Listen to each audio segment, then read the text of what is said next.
A regressão linear, ela se baseia na ideia de utilizar duas variáveis para fazer uma previsão. Então, uma variável y, que a gente quer prever, ela vai ser influenciada por uma variável x, e essa influência, essa relação é dada por uma reta, ou seja, a variável dependente, que ela vai depender da outra, que a gente vai querer saber sobre ela é dada pela essa equação, que será a mais b vezes x.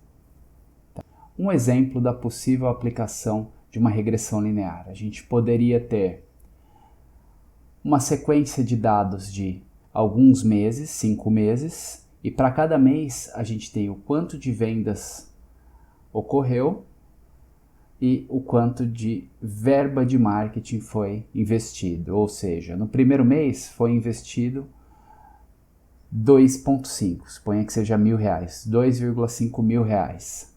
E as vendas foram de 264 mil.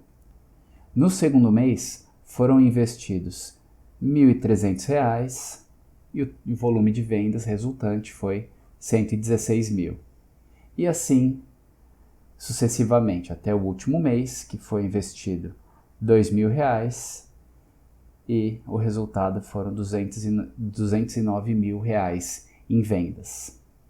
Então a gente quer saber qual que é o volume de vendas, seria a nossa variável dependente.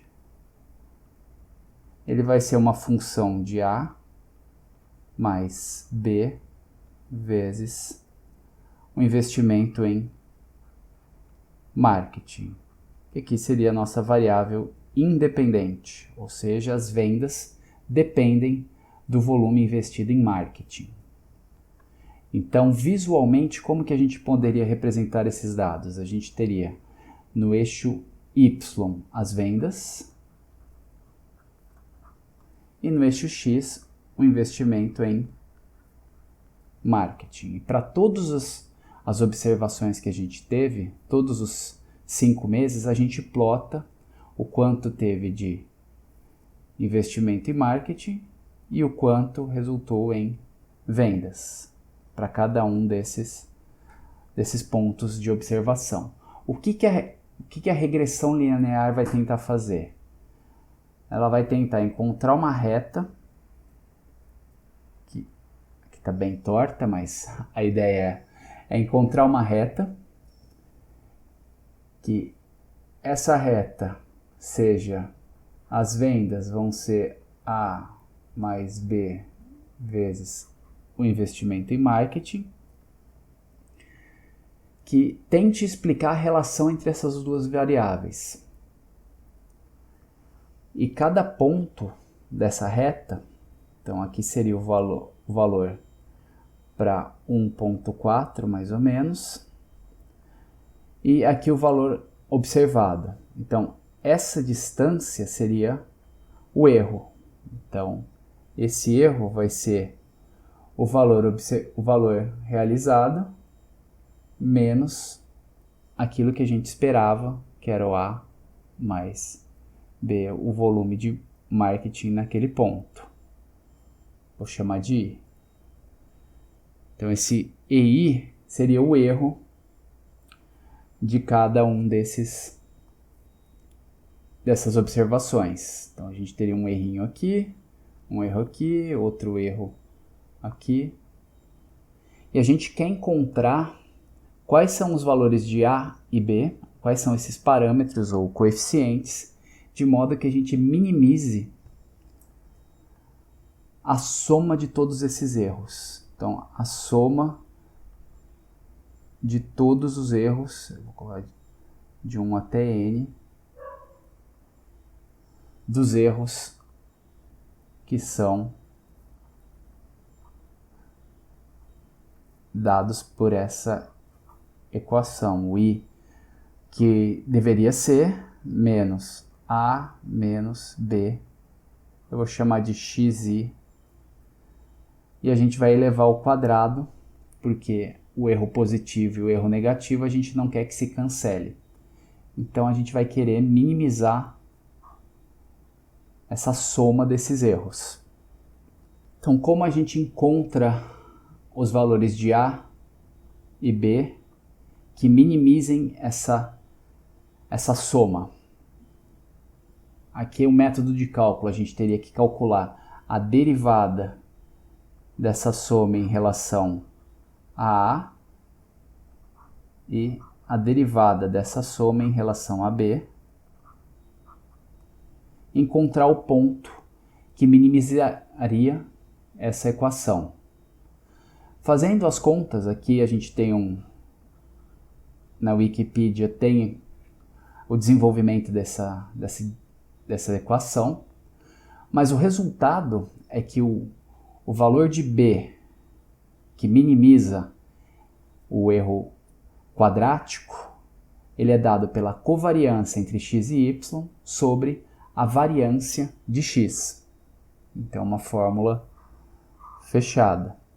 E o valor de A vai ser a média da variável x menos o B que a gente encontrou vezes a média de x. Então, a média de y menos B, a média de x. A gente teria o A. Então, a gente tem uma fórmula fechada para encontrar os parâmetros A e B da equação da regressão linear. Então, vamos calcular um exemplo. A gente tem 10 observações de consumo e a renda de 10 indivíduos. Então, qual que é a variável dependente? A dependente, que é o y, aqui, seria o consumo. Então, de outra maneira, vou colocar já direto que o consumo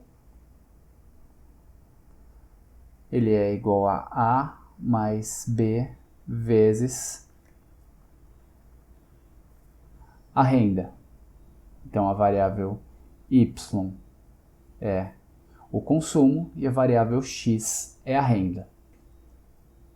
Tendo já calculadas a média, a variância de cada uma das variáveis e a covariância entre as duas, a gente já pode ter o resultado de B e de A. O B é a covariância de x e y sobre a variância de x. Então, a gente tem que seria 862,71 sobre a variância de x, que no caso aqui é de 1.741,29.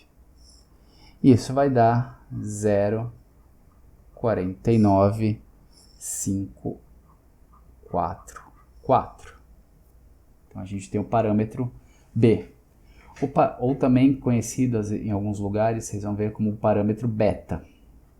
Às vezes é utilizada a letra grega beta e alfa.